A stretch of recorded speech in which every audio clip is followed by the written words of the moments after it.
Hey guys, so I was looking here on how you can skip the halftime NBA 2K25. So on Xbox One X, you can skip 5 seconds after timeout is called and like 10 seconds into halftime. Just spam the A button and haven't watched a halftime show so far.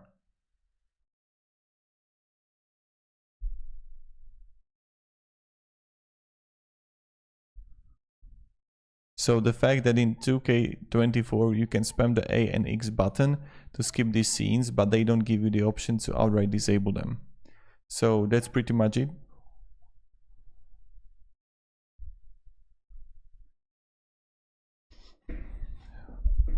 And have a great day and goodbye.